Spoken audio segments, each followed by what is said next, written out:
સ્ત્રીએ કહ્યું કે તમે મારું દુઃખ દૂર નહીં કરો, એટલે નારદજી ઊભા રહી ગયા.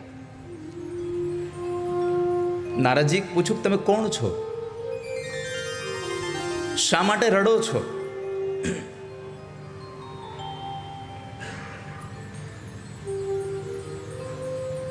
તો કહે છે મારું નામ ભક્તિ છે. અરે તમે તો ભગવાનને બહુ પ્રિય છો અને તમે રડો છો? આ તમારા ખોળામાં બે સૂતેલા આ પુરુષો કોણ છે? મારા બે દીકરાઓ છે, જ્ઞાન અને વૈરાગ્ય. નારદને આશ્ચર્ય થયું કે મા યુવાન છે અને દીકરા વૃદ્ધ છે. આવી ઘટના કેમ? આ કલીના પ્રભાવની કથા છે. લોકોમાં ભક્તિ બહુ થનગને છે, પણ જ્ઞાન અને વૈરાગ્ય જે છે એ સાવ દુર્બળ થઈ ગયા છે. લોકોને વૈરાગ્ય દુર્બળ થઈ ગયો છે, લોકોનું જ્ઞાન દુર્બળ થઈ ગયું છે. ભક્તિ તો થનગને છે, ભક્તિ યુવાન થતી જાય છે, પણ જ્યાં સુધી જ્ઞાન અને વૈરાગ્ય યુવાન નહીં હોય તમારામાં, ત્યાં સુધી ભક્તિ પણ સુખી નહીં રહે.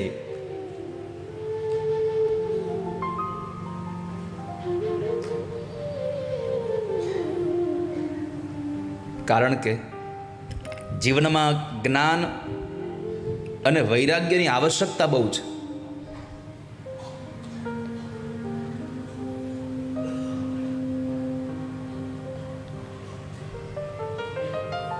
તો નારદજીએ પ્રશ્ન કર્યો તમારી સાથે આવું કેમ થયું? તમે યુવાન, તમારા દીકરાઓ વૃદ્ધ.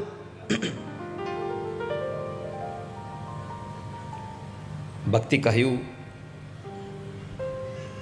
ઉત્પન્ના દ્રવિડે સાહં વૃદ્ધિં કર્ણાટકે ગતા ક્વચિન મહારાષ્ટ્રે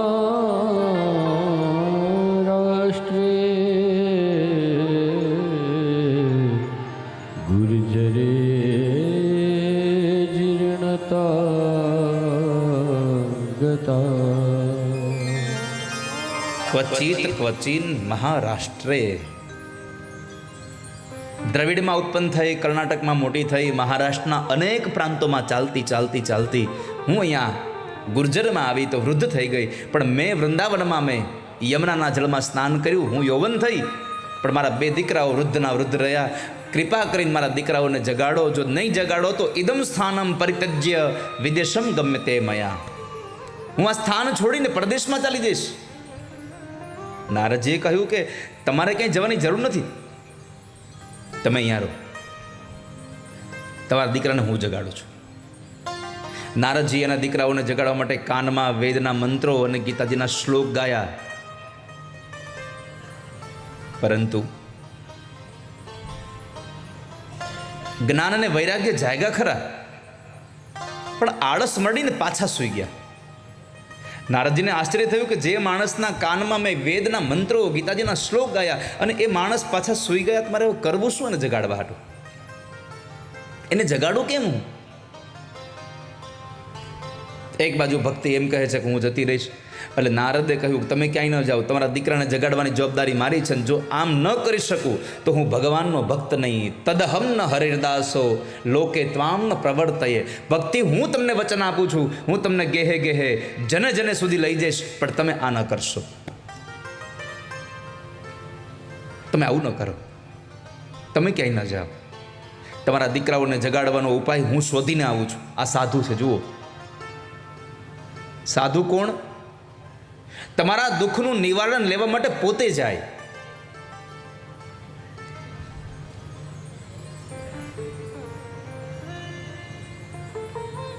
આપણે પેલા ખબર છે, આપણી ભાષામાં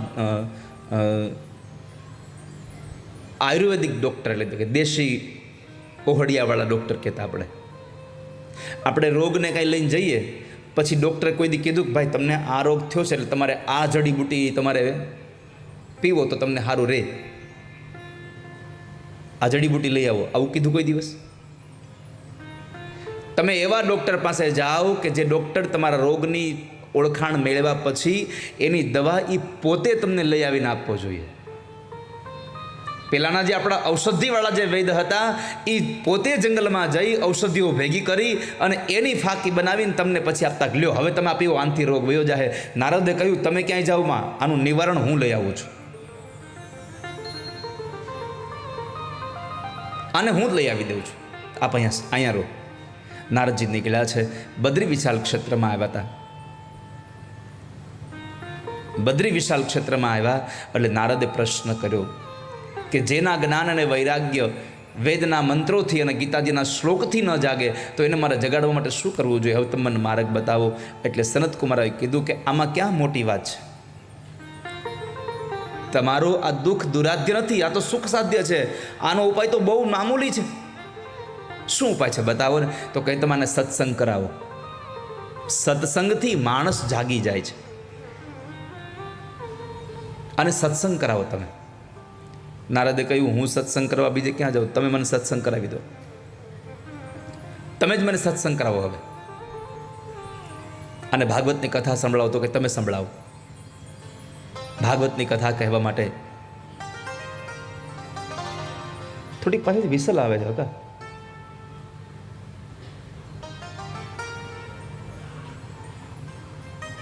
તો નારદજીએ કહ્યું સનત કુમારોને કે હું બીજે ક્યાં જાઉં, તમે જ મને સત્સંગ સંભળાવો. અને એ સમયે ભાગવત કથા કરવાનું નક્કી થયું.